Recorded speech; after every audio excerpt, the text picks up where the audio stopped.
Secretary, we'll come back to the review, the KPMG review. How much has been budgeted for that review? I'm sorry, I'll have to ask Andrea or Jody. Yep, apologies. I don't actually have that, but I Yep. can take it on notice. Yeah, that would be handy. I can imagine it's not cheap for a consultancy of that size. What exactly is KPMG's expertise in that field?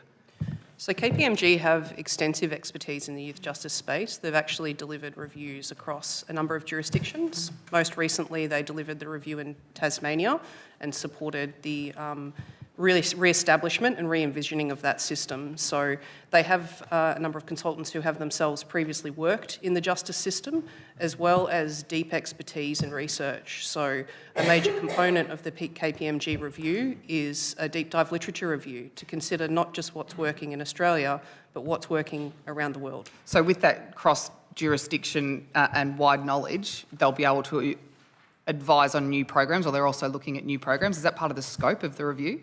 So the scope of the review considers our current programs, what's available. So for example, MST is a very world-renowned, highly evidence-based program, as is functional family therapy. On the other hand, we have a number of very long-standing programs in youth justice, like our community support service program, where we've seen great outcomes, but there may not be the deep dive evidence-based review that there is, again, as compared to those other two examples I gave. So KPMG are really comprehensively considering all of the elements of those programs, their evidence base, and then also looking at the potential there to expand out programs to other evidence-based. I'm just curious. The Treasurer has expressed an interest in reducing the amount of consultants using, and I would think the expertise needed here would be within the department, and yet we're, again, paying a lot of money, one would imagine, to a consultant. Is it because the government's run out of ideas, or...?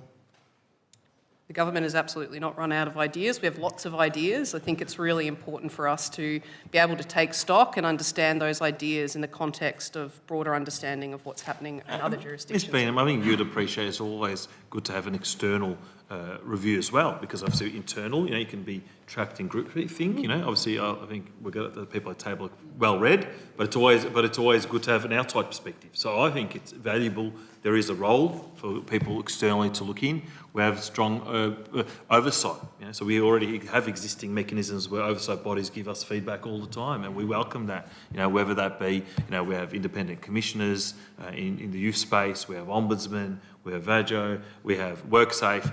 As Minister, I welcome that, and as government, we take that on board. It'll be no different in this example where you've got programs, you've got clearly a consultant, as the Commissioner's outlined, have expertise in doing this in other jurisdictions.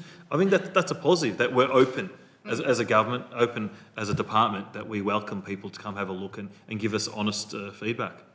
It's just, and you can see my curiosity with the Treasurer has recently said she wants to reduce the use of consultants, and here we are. So on the use of consultants, the department has each and every year over the last 3 years reduced the amount on consultants. So we're hearing what the Treasurer is saying, but as the Minister has just said, this expertise is vitally important, particularly now. So is this the only review done by an external consultant this year, by your department? I think there are many reviews. I think in terms of which ones are done internally and externally, we might take that on notice. Yeah, we can take that on notice, but it is a very small amount of the $4 billion under my department. We're going to provide that on notice. I think. How many external reviews? Forget about the internal ones.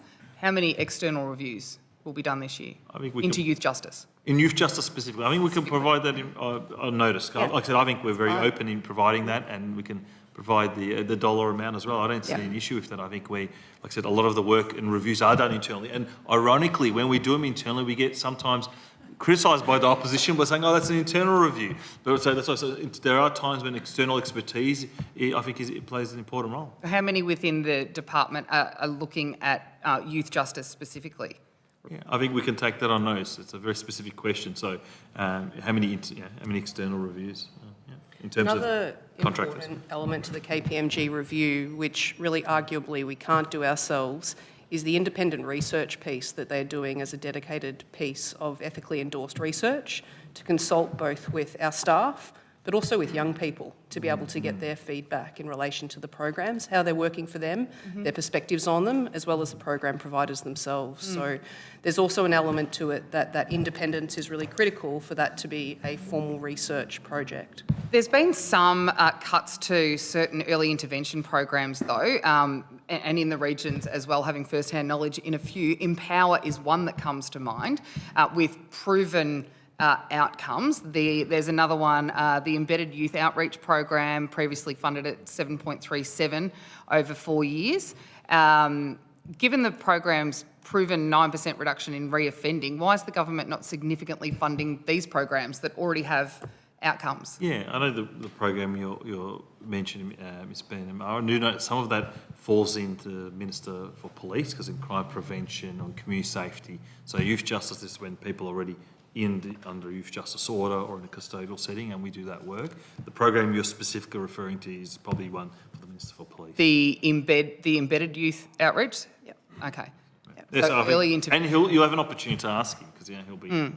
So those sorts of early intervention programs don't fall. I think all these programs are important, and across government we do that. But I say, I've said it before, early intervention starts before even young people. We don't want to see them in contact with the criminal justice system. So some of this work is being done in schools, and there's a number of trials and work that's being done, led by the Minister for Education. But there's a lot of work happening in other fields as well that complement what I'd view as early intervention. So it's not, when we think of early intervention for young people, we shouldn't just compartmentalise that just to youth justice. We're usually at the end of the system when something has gone wrong and there's been significant harm. So we want to prevent young people getting to that point. But so I think it's a good point you make. So I think embedded in- that specific program probably should be addressed to the Minister for Police. Yeah. Okay, but isn't it part of... I was sure it was part of the youth justice program. Was it part of the youth program? It's Youth program. Okay, same as Empower.